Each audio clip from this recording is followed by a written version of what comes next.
Welcome back to the podcast, everyone. I'm your host, Tamara. Today, we are back with another Book Talk Made Us Read It episode. If you would like to see the video format of the podcast without commercials, you'll need to head on over to Patreon to sign up. There's tons of content there for you to watch, including after shows, reading vlogs, and more. If you are listening on the Spreaker app, you can sign up as a supporter, and by doing that, you'll have access to the after show and other exclusive content in audio-only format. If you prefer video, including the vlogs, you should check out Patreon instead. You can also join me and my two co-hosts over on the Book Clubs app for even more bookish chats. Please subscribe and like the podcast wherever you're listening. If you want to reach out to me, you can find me everywhere at Shelf Addiction. Joining me today is featured co-host Casey from Heart Full of Ink. Welcome back, Casey. Hello. I'm so excited to be here. Yes. Tell everyone where they can find you online. You can find me on Facebook at Heartful of Ink, on Instagram at Casey_Heartful of Ink, or on my website, heartfulofink.com. Okay, so before we begin, I'd like to remind you that as always with book chats, we talk full spoilers here. So spoiler alert, you have been warned. Today, we are talking about Bride, written by Ali Hazelwood. The audiobook was narrated by Teresa Plum and Will Dameron. This book was published February 6, 2024 by Berkeley and Penguin Audio. It comes in at 416 pages in paperback, and the unabridged audio is 12 hours and 47 minutes. Casey, would you kindly read the synopsis? A vampire bride and an alpha werewolf form a dangerous alliance in this enthralling new paranormal romance. Misery Lark, daughter of a powerful vampire councilman, is an outcast. Her days of living anonymously among the humans are over. She has been called upon to uphold an alliance between the vampires and their mortal enemies, the Wares. Wares are ruthless and unpredictable, and their alpha, Lo Morland, is no exception. He rules his pack with absolute authority, but not without justice or feeling. It's clear from the way he tracks Misery's every movement that he doesn't trust her. If only he knew how right he was.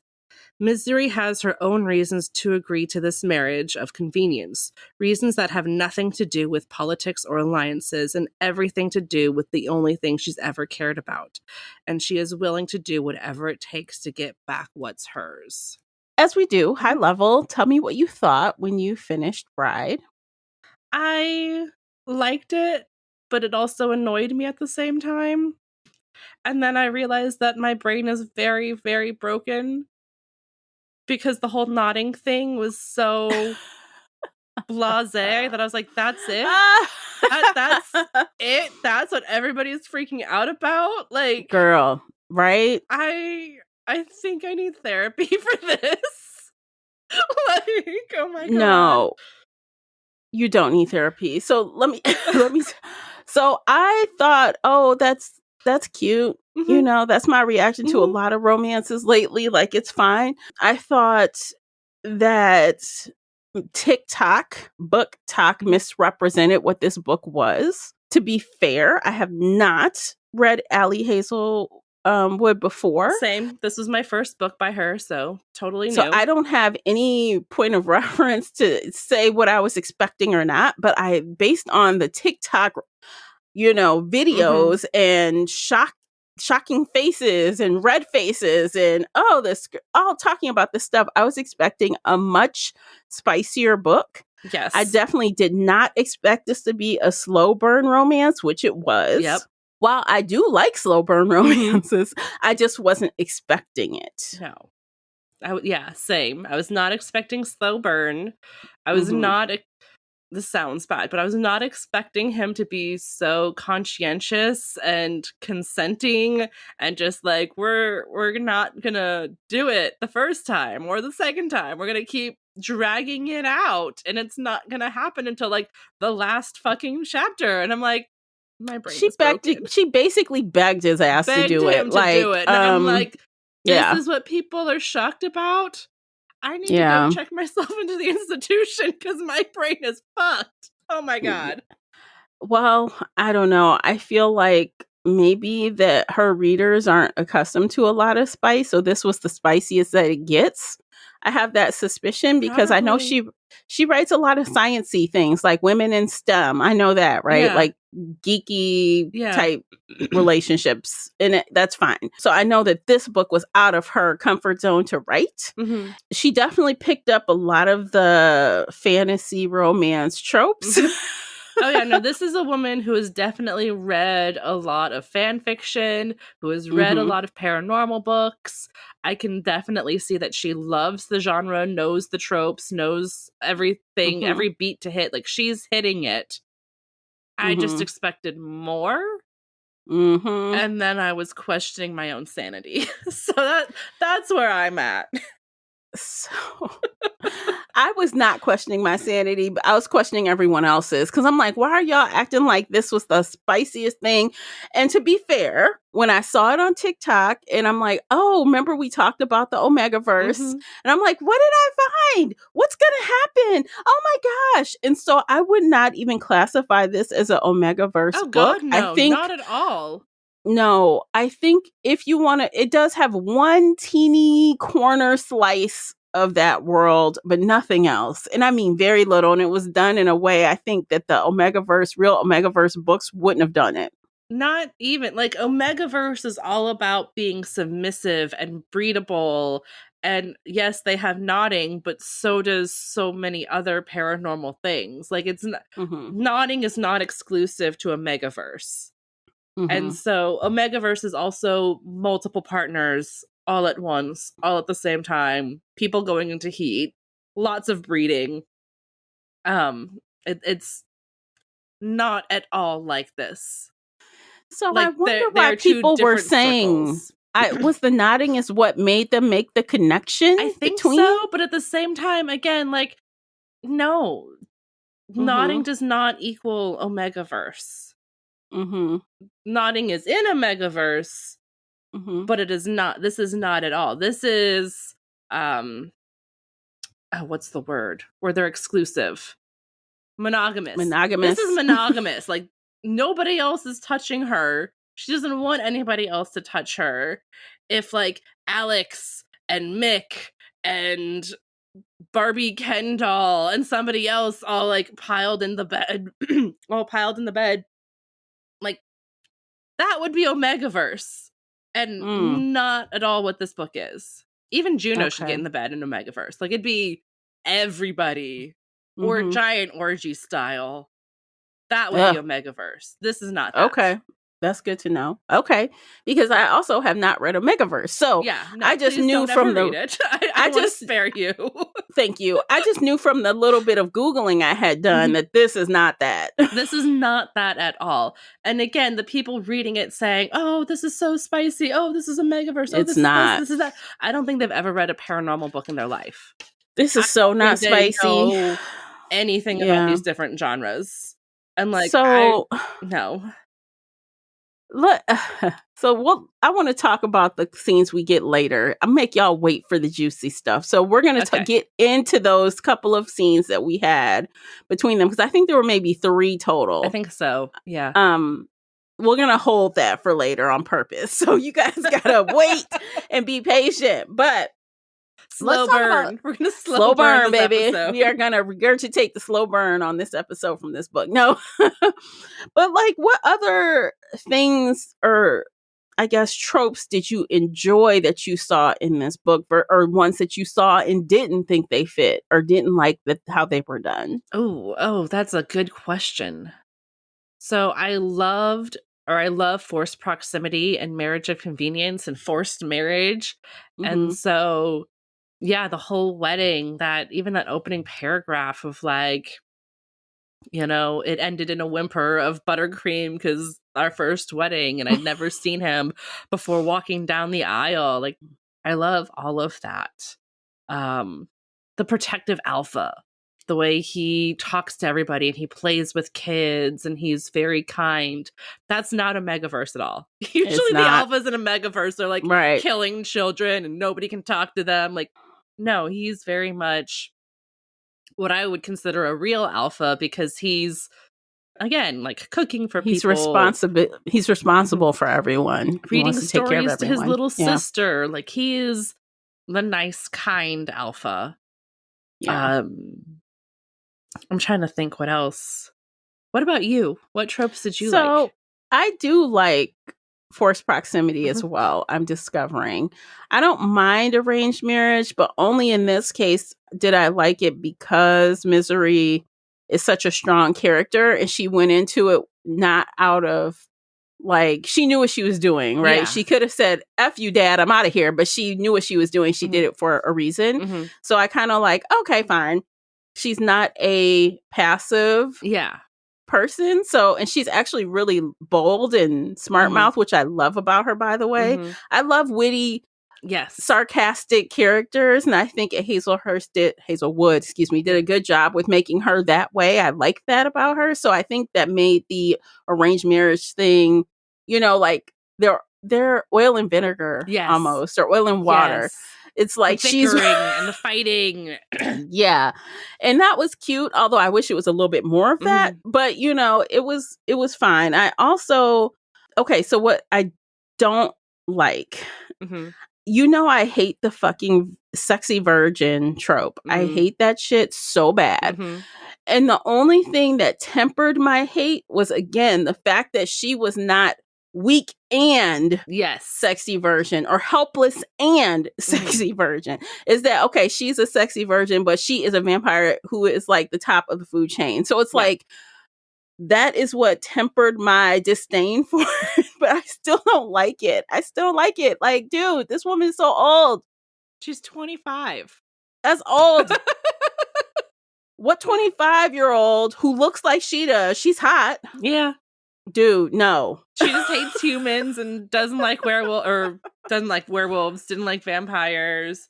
I mean, yeah, I wish she had messed around with a human at least a little bit.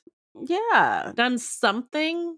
Gotten drunk one night and like kissed a guy. Like something would have been nice. Yes. Yeah, I can't stand that so bad. It's like my number one most hated trope. Yes.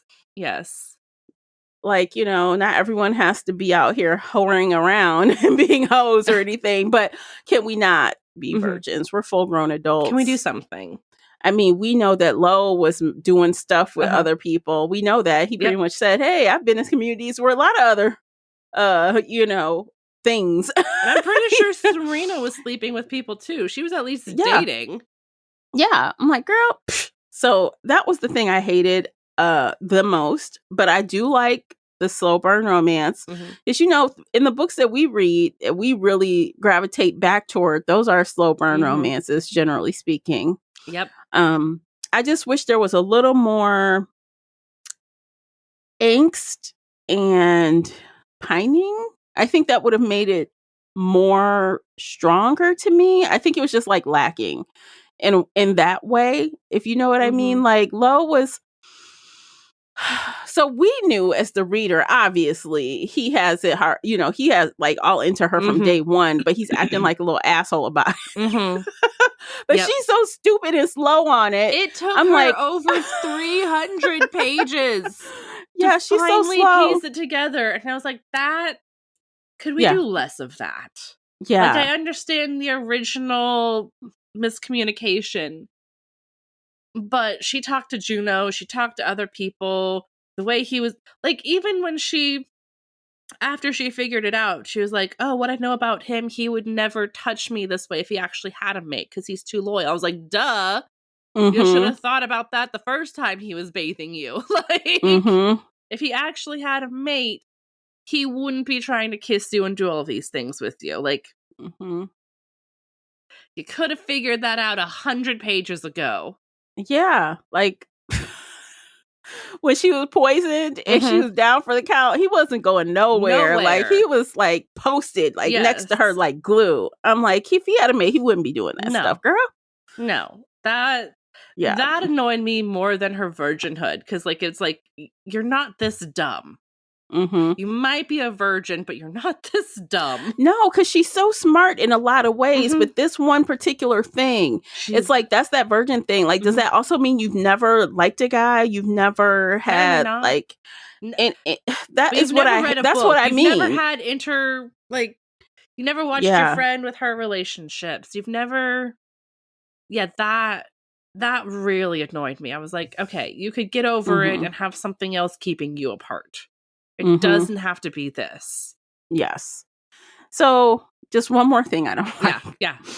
So, I don't like how I felt zero fear for anybody in this book. Like, the stakes were so low.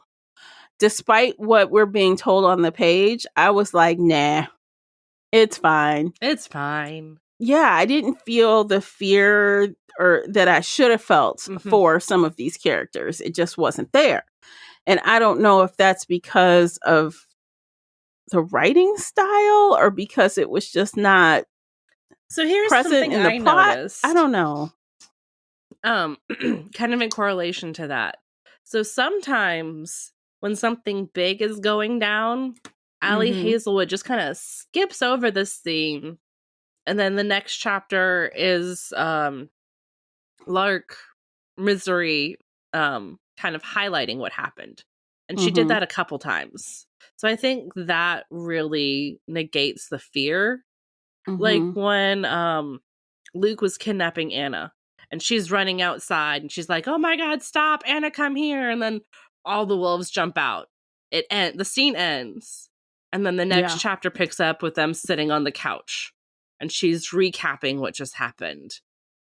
And that really like negates the intensity of the moment. She's not good at the action. Yeah, she's not it's good like at she the skipped the action. Yeah. And even then at the end, when her dad's holding the knife to her throat and she's like, whatever, it's fine, I'm fine. And then the wolves shift and they're like killing everybody, then it ends. And she kind of cuts and recaps. So like, oh yes, it was a bloodbath. Yeah. And that happened real fast. Like we didn't get to hear fast. I'm like, I don't that's why I don't feel the fear. Because I know I'm going to turn the page and she's going to be safe on a couch or safe sitting down or she's going to be safe and then recap it for me. And that loses all of that intensity. It loses any sort of real fear we might feel for these characters. Like, give me the perspective of seeing your best friend and husband rip people's heads off. Like, you know, like show me the fight scene. Show me what's going on. And I know this is her first paranormal. I doubt she had many fight scenes in her other books. I haven't read them. But like probably not. If they're scientists, I don't know if they're like duking it out at like wolves. But like, if you're gonna do this, give us something. Even when her dad was holding the knife to her throat, like I didn't feel fear for her. Dude, we didn't even get the gratification of her offing her daddy at the end. I'm like, you gonna act like you don't even care that much to do anything about it? I'm like, that is whack as fuck. Like that guy deserved to die. Yes. And we as the reader deserve to see it. You can walk out of the room, but we deserve to see what's going down. No, you shouldn't have walked out of the room. I thought you were a strong character. Like, what the fuck? I don't understand. I didn't like that. And that is really what brought down the book for me because so we got two things. It's not ultra strong in romance. Like the romance was weak in my opinion overall. Like I said, it was missing like the pining and the angst and the stuff that makes you really want to root for them. And then the action was weak. The violence was weak. Like you can't not have both. It's really bland when you don't have both of those things. Yeah. Like one or the other, okay, but yes. I agree with all of that. But I want to touch on something else that really annoyed me, and I think this kind of ties into the romance. The chapter headings. Ugh. Every chapter heading was just like a quick summary of what he was feeling. Yes. And I hate that so much because it's summarizing what he's feeling. So we're getting like snippets of his head, but we're not really in his head. Yeah. And I hate that so much. Oh my God. Either just give us chapters from his point of view or don't. Or don't do this at all. Let me tell you, when I first, because I listened to this one on audiobook, when I first heard, well, Dameron. I'm like, well, when I saw the names, I said, oh, this must be dual POV. No, but I heard his voice saying those beginnings of the chapter. And I'm like, and then the very first time I'm like, wait, that was it? I'm like, that's it? I'm like, no. That was Is this going to keep going like this? And it did. And I was like more annoyed by it, by anything, for more than anything. And I think the author was trying to make us have some kind of feelings for Lo. Like, Kinda make us seeing that he's falling for her. Yeah, and it didn't hit the way I think she wanted it to. Not for me. We can see that in the story without getting that. Like, there are single POV stories all the time where we don't get anything from the male perspective. And some of these were really annoying. Like, he loved her so much. He would do anything for her. Blah, blah, blah, blah. Like, yeah. Give me a scene. Show me what he's doing.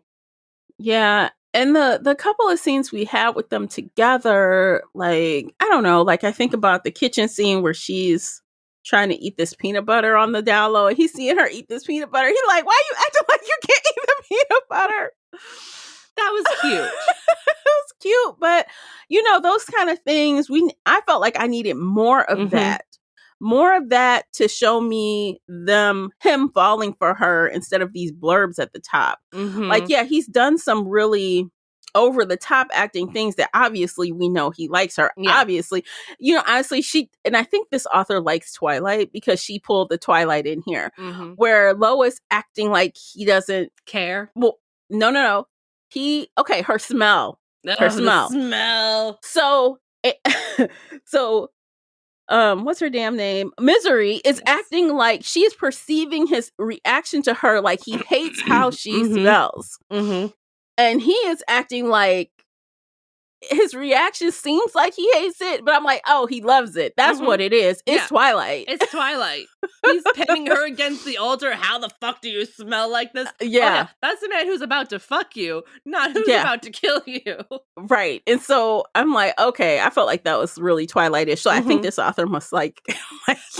The whole paranormal, yes, the smell, and it was so obvious from the beginning that she was his mate. Like the smell, the conversations he's having at the wedding where she hears snippets of like, yes, I'm sure it is her, blah, blah, blah, blah, blah. Like there was so much where it was just dragged out.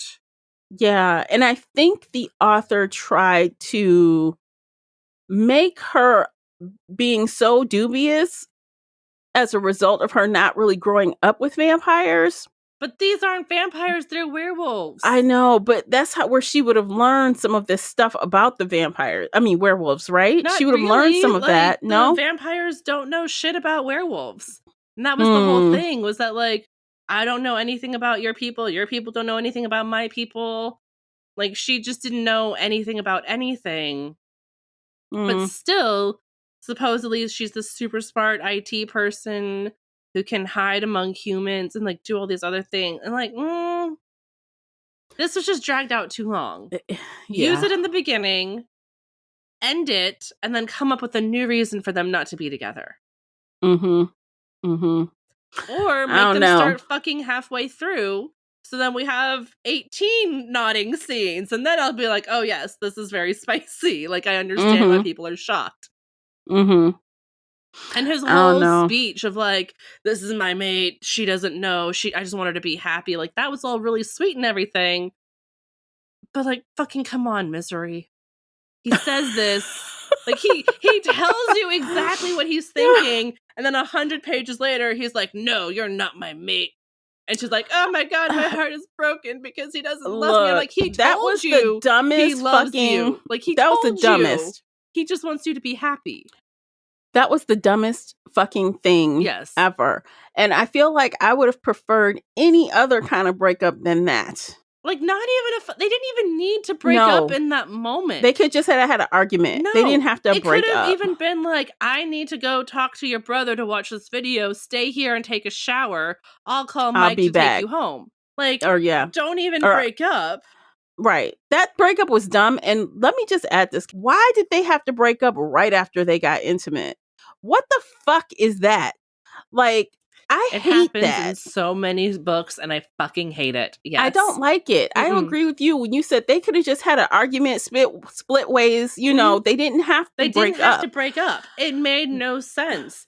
Even when, the next scene with her dad holding the knife to her throat, he's like, yeah, his mate, like, he won't do anything for his mate. She's like, no, I'm not his mate. Like, she could have just lied.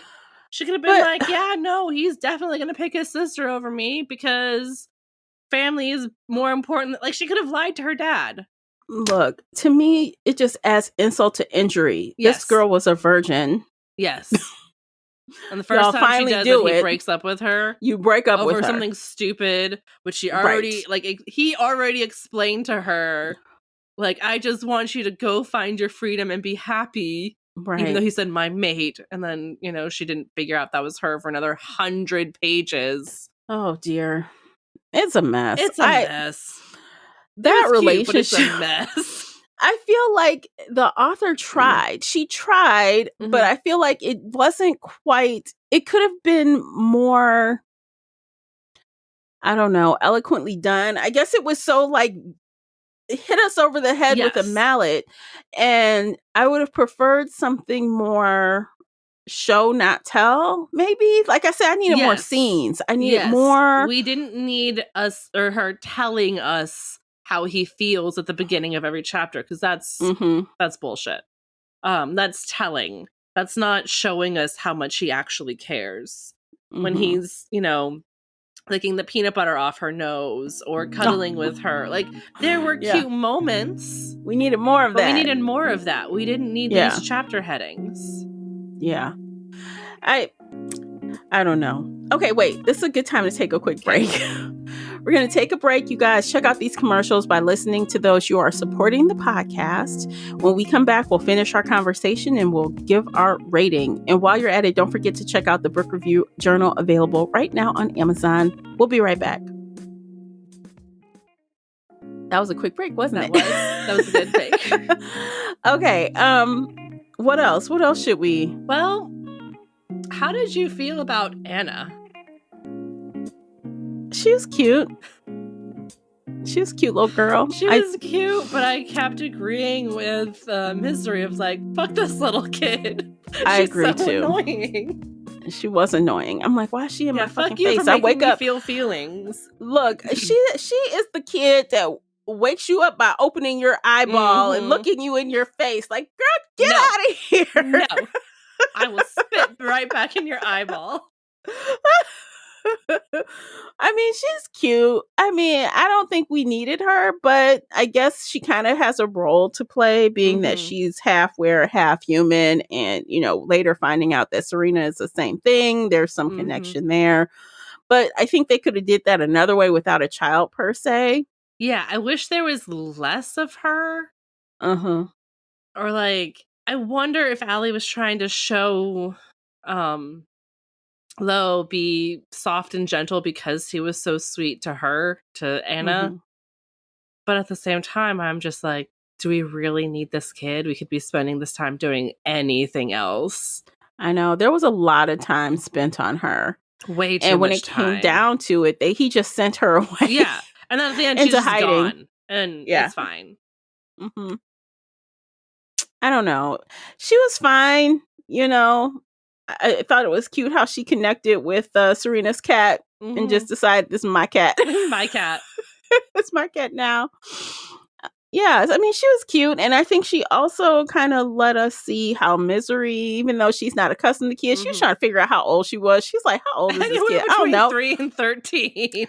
Yeah, she's somewhere in there. I don't know. I mean, it shows that, again, I like her character in that way. Like, she's not touchy-feely. Like, oh, let me take care of this child. I loved how she was constantly like, fuck you, kid, for making me feel. You're annoying. You're a pest. Like, get away from me. But then in the next second, she's like, oh my God, someone's trying to steal this kid. Let me go rescue the kid. And that's something, I swear that is something I would do. I'm like, okay, kid, get the hell out of my room. And then I'm like, wait, someone's trying to kidnap that kid. Get the kid. Like, save the kid. Yeah. Yeah. I could relate to that, feeling like that, So I guess Anna had some purpose there in Yeah, I just wish there was a softening little bit misery. less of her I agree. and We didn't need as more much violence or angst or anything. I don't know, because there's nothing more that I hate than pregnancy, at the end, pregnancy or family with a kid or a baby. Oh yeah, no, I feel like this stay was away from a megaverse. Stay away. It's all about making babies. I It's hate that shit. all So about making babies constantly. that is my second hate behind Virgin. Yeah. So, but I guess in this case, though, because they're different species, they may not get pregnant. They can have all the nodding sex they want. Is that they're like, now we have the human wolf hybrid. What's going to happen with the vampire wolf hybrid? I swear to God, look, if the next book comes, because was open, I feel like there's room for another book. Oh, she definitely set it up for a sequel. Yeah, if the next book comes and Misery and Lo are pregnant, I will just be like, gag me with a pitchfork right now. A pitchfork? Yes, just kill me dead. I cannot. I don't want it. That is the death of a paranormal romance to me. Throw some kids in the mix. I swear to God, that's why Mercy better not ever have a fucking baby until it's the end of the story. I think that's what Patricia has said. Is like she will end the series there, which I hope. Yeah, please, God, just end it. There's nothing else to do now. If you really want to, you can have a kid, but I just don't even want that really. Yeah, no. But I mean, I love a good, leading lady who's kicking ass and taking names and has a hot guy who's also got her back and kicking ass and taking names, and they have great sex and a great relationship and they're so cute. Can I just get that with no damn kids? Right? That's what I want. That's all I want. That's the best. That's all I want right there. Thank you. Now go write it. That's all I want, y'all. So I guess this was her kind of getting around that also with Anna. Like, we've got some of the kid flair without anyone actually having kids. Thankfully. Yeah. Yeah. Unless she does that to us in book 2, which I will be like, rawr. Yeah. Yeah. What did you think about the world building and the science-y parts of like the biology and stuff? Both of those things. It was interesting. She didn't really give all of the details for the world building. Like there are little hints here and there of stuff. Like they're in North America. So I'm like, is America dead? And like Canada and America and Mexico are now all one spot. And then there was Euro Asia. She mentioned at one point. So I was like, I wanted a little more history about all of that. But she did better than we've read in the past, so I'm not gonna critique her too harshly for it. Although I guess I could. I don't know. I don't know. I was like, it's interesting, but I wanted more. Like you're just kind of hinting at it. Yeah. So let me just give some feedback on your comments there. Like I agree with you. It was like world building light. So it was kind of there, but not really. And like even like the politics stuff building into like what the world is and why. Yeah. Like I couldn't understand if they were in a specific state or just a general area, or because they kept talking about Southwest. So I was like, are they in Arizona? But no, there's trees and forests and lakes. So maybe they're like in central, like Ohio area or on the East Coast. I don't know. But yeah, and then the governor. Was it just the state? Was it the president of North America? What was going on? Like, yeah, because the governor, if we use it by American terms right now, that's just of the state. But is that? I mean, it seemed like he was representing more than that, though. I don't know. I couldn't really tell. I couldn't tell. And I wish it was a little bit more fleshed out. But it was this book was over 400 pages, and yet it wasn't that fleshed out. It's kind of weird, like a weird balance of like, I don't know. I feel like I wanted a little more, but I guess if she writes a second book, she can delve into that a little more and give more of the details, because I do think it was kind of light on that. And even the biology, I feel like, okay, like we got some interesting things that were good, I guess, things that backed up her saying about them being different species, like the different blood Lo color. had green blood. That's weird. You know, that feels very alien. Yeah, it does feel alien. And like, I guess when he blushed, he kind of got like a sickly look about him because his blood is green when he's blushing. I'm like, okay. Yeah. I'm like, you look like you want to vomit. Here's a trash can. Are you embarrassed or sick? Like, what's going on? Sick? Are you okay? But I think that was also a little light too. And even when, coming back to the whole nodding thing, he was, talking about, we don't work. We can't do this. And I'm like, well, it seemed like it worked out just fine. Physiologically, yeah, you're all the same. He was just scared, I guess. But he act like he had some like what do you call them? Like some things that point out and like are gonna stick in there and like the barbs. Yeah, that's what you would have thought he would have had the way he was talking. Like it's gonna be the interview if we do this. Like he was acting like he had something deadly. And that wasn't the case. No. And again, this is why I'm like, I was expecting barbs. I was expecting so much worse. And when I got to it, I was like, this is it? Yeah. Is my brain that broken? That like, this is it? This isn't even mid. This is meh. Yeah. The way he was building that up, we can't. I really thought it was going to be something terrifying, and it wasn't. No, I thought it was going to like expand 2 feet and like blow out her hips and like kill her or something. Like the way he was talking about it, I was like, excuse me, have you ever had sex with a woman? Like, girl. Because of like some of the more spicy things we've read, I'm like, this is so not right. Like, I think about the one series that we read about the guy who was like the devil or whatever. He was like, they were having sex in the cemetery. Remember that book we started? Yeah. Nobody should have been sleeping with his ass when they described his stuff. Yeah. Nobody. That was terrifying. This was nobody should have been on that. Now, come on, you can make this a little bit more scary. Seriously. Yeah. No, again, and this kind of goes back to the angst you were talking about. She was blowing this so out of proportion, and then when it happened, it was just perfect. And I was like, yeah, you could have started this earlier, or you could have made it worse.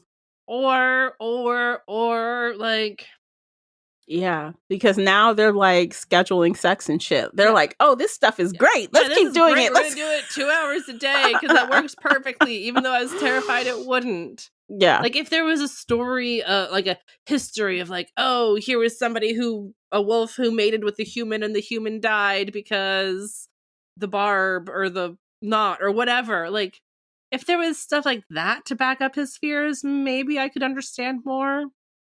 But no. Like there's no history of any vampire sleeping with a werewolf, so he's just freaking out to freak out. I'm like, yeah, sounds like cute, but no, not cute. Go sit down. I feel like, okay, I think that his concern for her not being comfortable with it is cute, but stop acting like you're gonna kill her. You're not. Yeah. You don't have a pointy barb. No. Go sit down. Yeah. The barb is much worse than the knot. And anybody listening, if you have never heard of a barb, please just go thank your lucky stars. It's exactly what it sounds like. Don't ever read anything. Look, that tells you the fact that I thought of that. Okay. That would be worse. If you don't know what a barb is, thank your lucky stars and go live your best life. God. But yeah, so the whole trauma of the nodding wasn't a trauma at all. No, it wasn't. Yeah. Which was good because I think this was good for people. This is a mainstream book, right? My goodness, Berkeley published it. Yeah.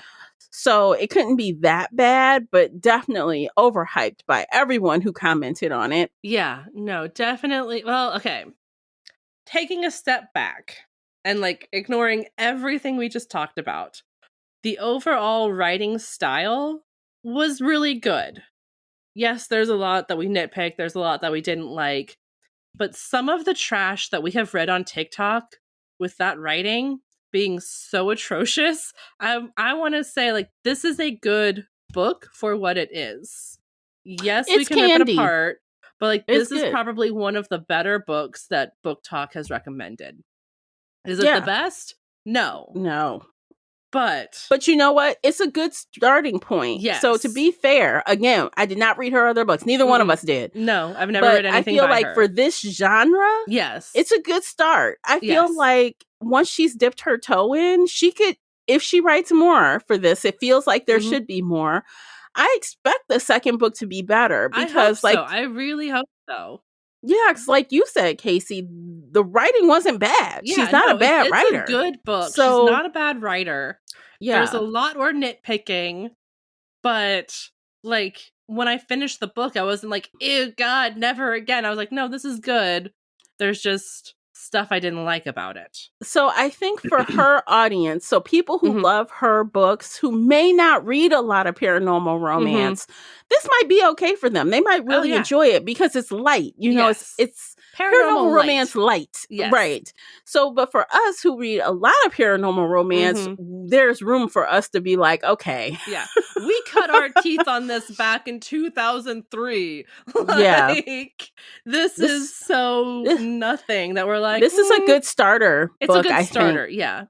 Yeah, in that genre. It's a good starter for you to dip your toe in if you've never enjoyed it. But I think like people who listen to us regularly, y'all are paranormal readers. You gotta be. So from our paranormal loving selves, this is what our opinion is. Yes. But also, I did want to talk about some of the other little intimate scenes they had. Yes. Now that we're at the end of the show. So the plane. Oh God. Where he's like trying licking to get her. like yes. He's like, this is gonna be a little weird, but I'm gonna get my scent on you. And he's like, I'm like, oh, that's different. He's like licking her face and like I'm like, Can I just say the knob on her neck is the weirdest description I've ever read, and she kept saying it over and over and over again. It's the so knob, weird. the knob. So I'm like, weird. Is your bone sticking out? Like, are you that thin? Hunchback? Are you? No, I think she's like super thin. So he's just chewing on the bone? That sounds weird. That's weird, dude. God. It's weird. Yeah, and I don't, okay, so tongues are great in some places, okay? Tongues are great. But don't be licking my face and like you're a damn dog. Don't do that. It's gross to me. Maybe one lick on the neck, but the face, no. He's like, all over the place. I just imagined a dog like just lick. I'm like, ew. He is a dog doing that. I'm like, and she was like so turned on by it. I'm like, well, I guess that's good for you because that's what he's gonna do. Yep.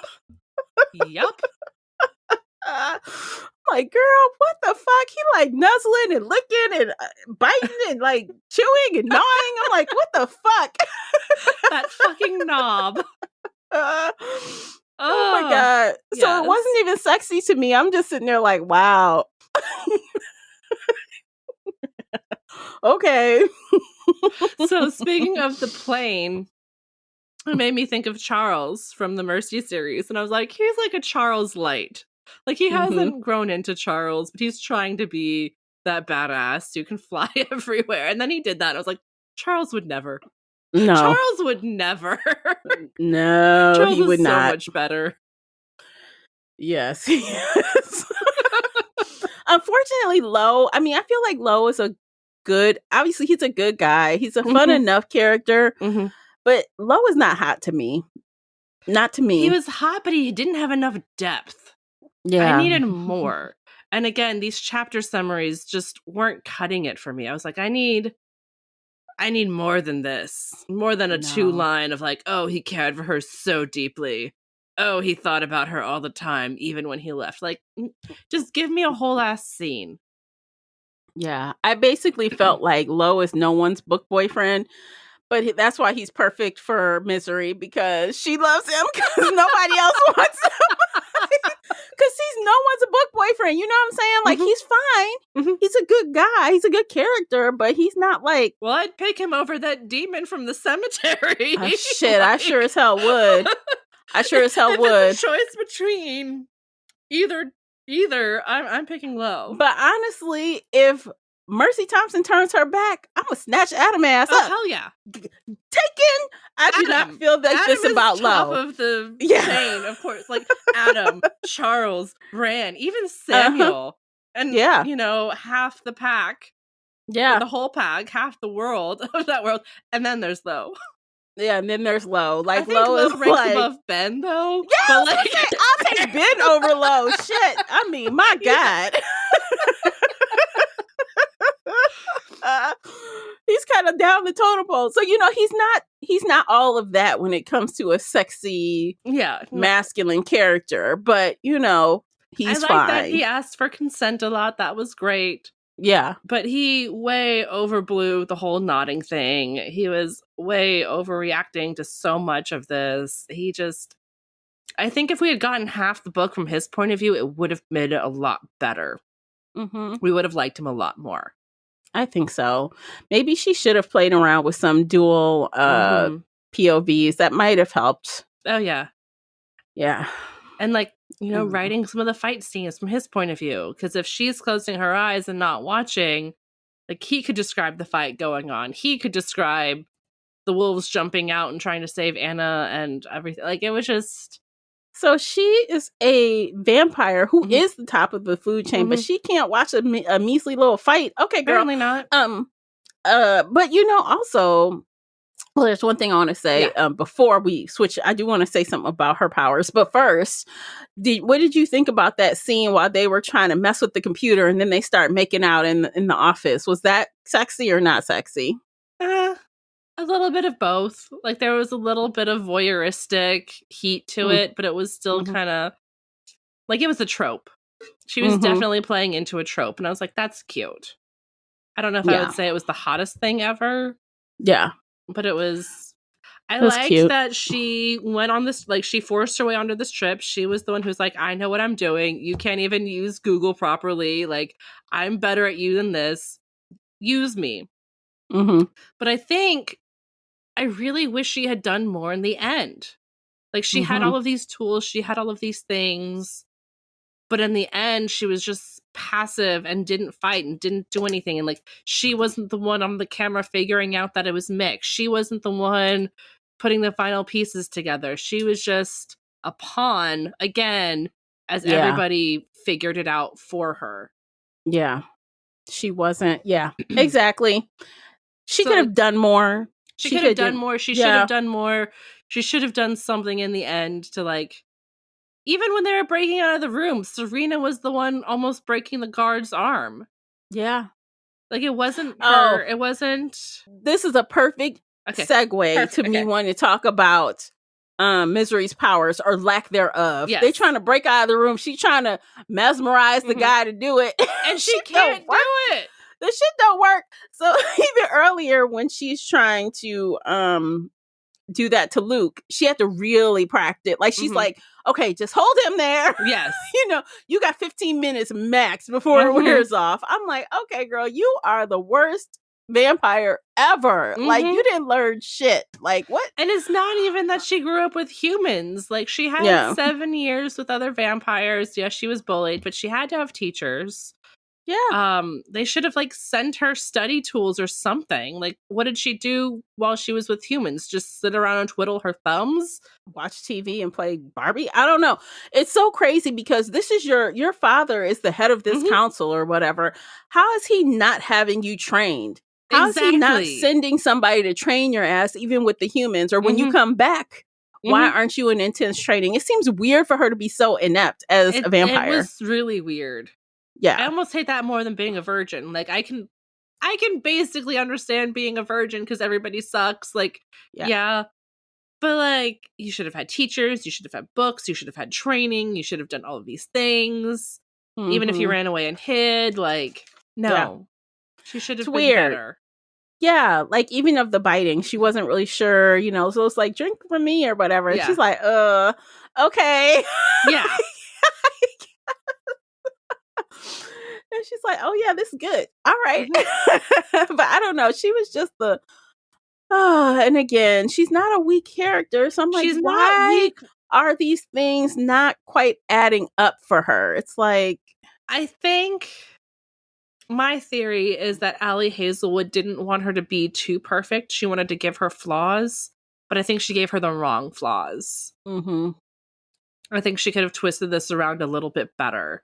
She didn't want her to be the perfect heroine who always did the right thing and was always the one doing everything and was like always, succeeding. yeah. Well, she could be failing and just failing well. I mean, for example, she could, I don't know, mesmerize the wrong person and they stuck like that for 60 days. I don't know. She could do something. Like that. I mean, she could still show her skill and still have a learning curve with other things. Like the learning curve was dealing with werewolves. Yes. That was the learning curve. She'd never been around werewolves at all. So there could have been a lot of things she had to learn about them. Exactly. And she was learning and she was struggling. And like there were things she couldn't do. And that was okay. That was good. But at the end, it seemed like she couldn't do anything. Like she couldn't talk to her mate. She believed him when he said he didn't love her. She couldn't break out of the room. She couldn't stop her dad. She couldn't fight in the big battle fight. See me, I'm the kind. If I were a top dog type vampire with those kind of skills, the minute he's like, I don't love you, I turn the eyes on him. Oh yeah? Well, you tell me what you I'll turn the eyes on him. You tell me what you really think. He'd have been pissed and I had to apologize. But I'm like, you're not gonna lie. That's what we're not gonna do. 100 pages ago, you said you loved me and you would take anything. Yeah. Why are you breaking up now? Okay, I think that I hit all my things. Did you have anything else that you wanted to? I can't think of anything. There's probably some, after we finish recording, we stop and be like, oh yeah, there was something else, but I can't think of anything right now. Okay, so I guess let's go ahead and rate it. What do you think? I don't know how to rate it. I do. I guess I'll start. Yes, how about that? Start. I'm going to rate it a 3-star because it was fast paced. I thought the characters were interesting but needed work. The romance was fun but needed work. I honestly think it's an overall good time, but not something that I would recommend for people who read a ton in this genre. So like I said earlier, if I had someone who was a heavy romance reader who would like to try on paranormal romance for size, this is who it's for. Yes. So it was fine. It was good. So that's why a 3. You ready to give your 2 cents? I think I'm also going to go with 3 stars. Like I said earlier, out of everything Book Talk has recommended, out of all the stuff I see Book Talk recommending and all of the things like I refuse to ever pick up that Book Talk recommends, this is actually a decent book. This, I can trust Book Talk to be like, okay, yeah, it's not the worst ever. It's well written. It's a good starter book. But for the love of God, stop freaking out about this nodding thing because it's nothing. Like just stop it. I'm more surprised that she can eat peanut butter and not puke than I am about the nodding. You know what? That whole thing was really weird. Like how she was so ashamed to eat the peanut butter because she was eating not for pleasure. Well, yeah, she was eating for pleasure and not just to feed, and that was supposedly highly frowned upon, which was a little weird to me. Like in the whole food shaming thing, I don't know about that. That was strange. I feel like she could have totally had a quirk about liking peanut butter without the food shame of it. They could have even had like sexy food time where he tries to get her to eat other food, but she just kept complaining about food. Like, why are people giving me mushrooms? Why are people giving me pasta? Why do I have to like look at food? And I'm like, you could have had a whole like, I don't know. Anyway, it's weird. It was weird. But yeah, she could have just ate the food. Food thing. Weird. I'm gonna go with 3 stars too. Like it's a good book. I might recommend it to people who haven't read paranormal yet. for my friends who have read paranormal, I'll recommend it with an asterisk of like, it's well written, but if you know paranormal, like it's not the best. You've read better. Mhm. You know there's better. Right. It's not terrible. Like I wouldn't tell people to avoid it. No. But Just know from what kind of reader you are, what Yeah. you're getting into. Yeah. Mhm. But again, I just want to reiterate that like it was a good recommendation from Book Talk, but not the best. Not Exactly. something I would really freak out the way they're freaking out about it. But, you know, again, those recommendations, I think most of the people who I saw fawning over it are Ali Hazelwood fans Mhm. and romance readers, not necessarily Contemporary romance yes, readers who don't contemporary read romance paranormal. readers. Yeah. I didn't see any of the people that I normally see who Mhm. love paranormal toting it like, hey, this is so great. So Yeah. that's the caveat. Would you read more by Ali Hazelwood? I think, yeah. Like Mhm. she's set up for a next book, and I'm interested enough to read more. Mhm. I'm curious about that couple if they ever come to like. I'm curious about them to keep reading, and I want to know more about the world building. I've had her on my radar because everybody talks about it. I'm not necessarily bumping it up, but if I happen to find it somewhere, I might read it. Some of Mhm. her other books. So I think I'll read more by her, but to be honest, you know, I don't clamor for contemporary romance. Yeah. I'll read it, but you know, I gotta have some non-realistic things with my romance. I gotta have some paranormal or something because if it's too real, too much like real world, it's just bullshit to me. I mean, we already have a bunch of bullshit. Her first book was fan fiction originally that she then changed to like not be fan fiction anymore. So yeah, I don't know. So I think if she does a follow-up to Bride, I probably will read it. Same. Because, I mean, right now it's sitting on Goodreads. It's sitting at a 4.07 out of 5 with over 260,000 ratings. So, yeah, like and it just came out this year. You know, the fangirls are fangirling over her stuff. It's been less than 6 months. Like it came out in February. Yeah, I'll read this, but I won't go back and read her most popular, which was The Love Hypothesis. I won't be reading that. Just because I don't think one. It was okay. Kylo Ren fanfic. Okay, I don't even know Star who Kylo Wars. Ren is. Oh, okay. See, the hero is supposed to be what's his name with the big nose and the black hair. He's in everything now. He's oh my god, what is his name? I don't know. I cannot remember the actor's name. I think I know who you're talking about, but I don't know his name right now. The Star Wars guy. Yeah. Darth Vader. Not Darth Vader. He's in the new series, the new trilogy. I don't know. Ben Solo's or his Han Solo's son and oh my god, what is his name?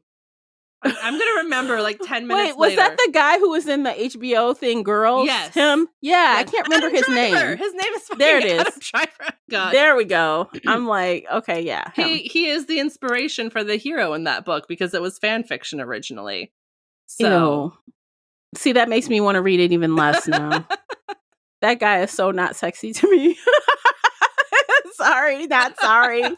But yeah, so I'm sure, you know, I will read more of this series if she does it, but I don't think I'm going to read the other stuff. It's just not my cup of tea. That's fair. All right, so I guess we're done with this, but you guys definitely, if you are not subscribed and you're listening to this as a one-off, you definitely want to subscribe, especially if you love Mercy Thompson. We are diving back into that really soon. Yay!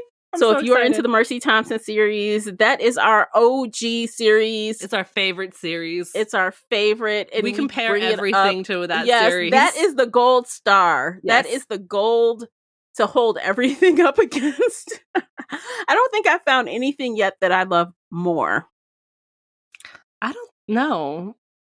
Nope. I gotta think about this. It's the gold standard for us. Are we only talking about series that we've read on the podcast? Because yeah, that's number one. But like, well, I mean, in general, I can't think of another series. For example, I can think of some that I loved a lot, but not as much how I feel about Mercy Thompson series. I think the Side Changeling series by Nalini Singh beats it for me. Wow, and I haven't read that one. Yeah, you haven't. It's way too long for you at this point. It's over 20 books.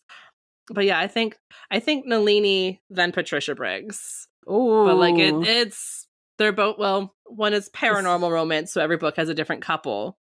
But I love the single couple. I like seeing them grow, brave it out and fight for it. I love that stuff. It's so cute to me. I don't know. I just love it. Okay. All right. I guess we're done. What do you think, Casey? I guess we're done. Yeah. Okay. This has been a fun conversation. Thank you for listening to the entire episode. We appreciate you for doing that. Don't forget to like, subscribe, and share with other readers. And if you want to see more of us, find us on Patreon or join us on the Book Clubs app. And we'll talk to you later. Take care of yourselves. Bye, guys. Bye, everybody.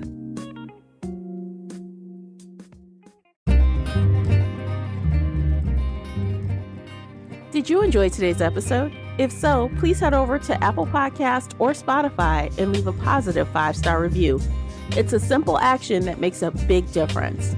You can also like this episode on your favorite podcast player or share it with your fellow bookworm friends on social media. Joining the Shelf Addiction Patreon family is another way to support us.